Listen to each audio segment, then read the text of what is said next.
In 1930, two Australians looking for gold ventured into the highlands of Papua New Guinea. It had been believed that this rugged part of the country was uninhabited, but the explorers discovered that the highlands were home to over 1 million people living with no knowledge of the outside world. It didn't take long for the land that time forgot to be dragged into the 20th century. For the Highlanders, that meant dealing with a series of massive changes to their way of life in just one generation. Goroka in the Eastern Highlands was at the forefront of those changes.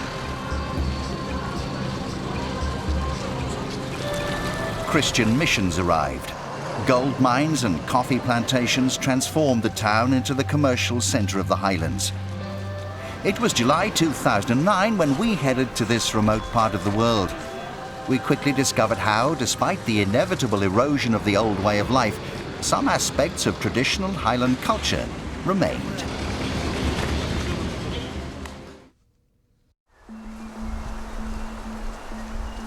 A few miles from Goroka lies the village of Asaro. It's home to the Asaro Mudmen, one of the most famous tribes in the whole of Papua New Guinea.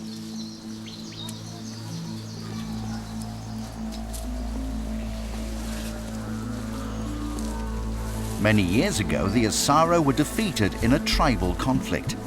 The survivors hid on the muddy banks of a river until nightfall. When they emerged, completely covered with light mud, they tried to sneak away, but were spotted. However, the enemy thought that they were the avenging ghosts of those killed in battle, and they fled in fear themselves.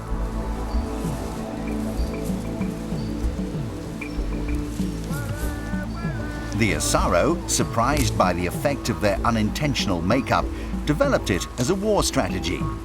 They created mud masks and established themselves as the most feared tribe in the highlands.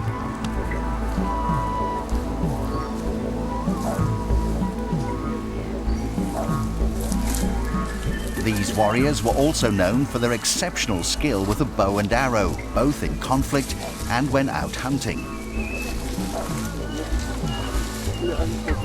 But in the face of the relentless encroachment of modern ways, we learned that those skills were becoming more and more obsolete.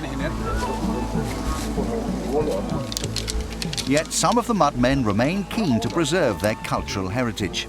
On our visit, they wore traditional dress and organized a game which tested their skills as bowmen.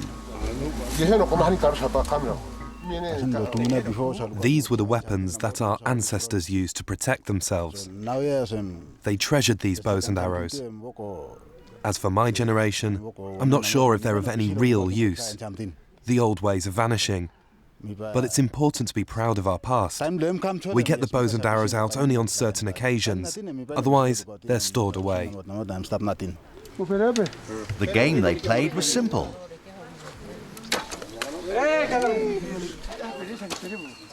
The trunk of a banana tree was placed in the ground and the men aimed at a target on it. The first person to hit the target was declared the winner.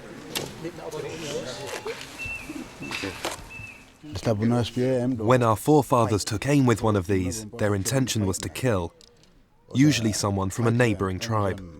It was their favorite weapon. Today, though, we just aim at the target for fun, and no one gets hurt. The mudmen staged these contests as a way of making some money, charging a small fee to those watching on. Life remains tough for the mudmen as they continue to adapt to the modern world. There are those who still live a subsistence lifestyle in the village, but increasing numbers of Asaro people have moved to the nearby town of Goroka to try and eke out a living.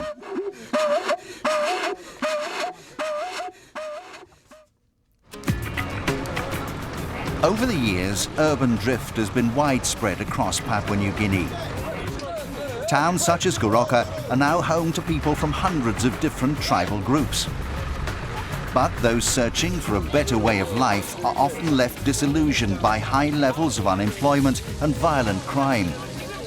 In Goroka, we learned how the majority of men were without a regular source of income. They'd spend their days hanging out at one of the many markets in the town, chewing betel nuts and looking for ways to pass the time. A popular activity amongst these men, particularly those from Asaro, remains darts. We saw how Goroka's markets were full of places to throw a few arrows. However, the game of darts played here and throughout the Highlands doesn't follow the conventional rules of the sport. At this one, in the heart of Goroka, people threw in the hope of winning bottles of the local beer. It costs 2 kina to throw 4 darts. A beer was won if a person hit a double, treble, or one of the playing cards stuck to the board. If a player hit a bullseye, then he won 3 beers.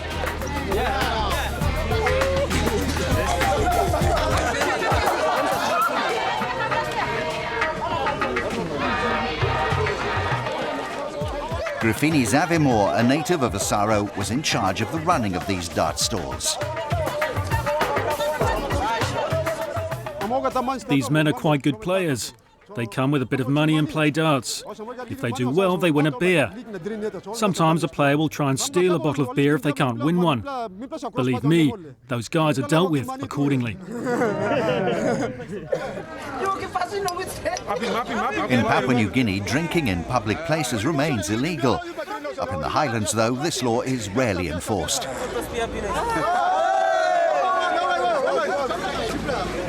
Drinking has become a way of life for many, and sadly it's brought with it a number of social and economic problems. Across town, at another market, people were playing not for beer, but for money. Many people come around here play because it's like a lucky money, so they come around here to, if they don't come into town, they try like if they give 2 kina, then they take 4 kina or something like that, to spend the money for what they want to do. Prize money was given to those players who managed to hit doubles, trebles, or the bullseye. There was also the chance to win a packet of rice, noodles, and a tin of fish if you scored 100 or more with 5 darts. From dawn until dusk, the action was non-stop at the dart stalls across Goroka. And it's a well-known fact that the best players remain those who hail from Asaro. Transworld Sport tried to persuade some of the mudmen we'd met earlier to try their hand at the darts games, but they weren't keen on venturing out of their village. However, we were assured by many in Goroka that when the mudmen do come to town, they clean up.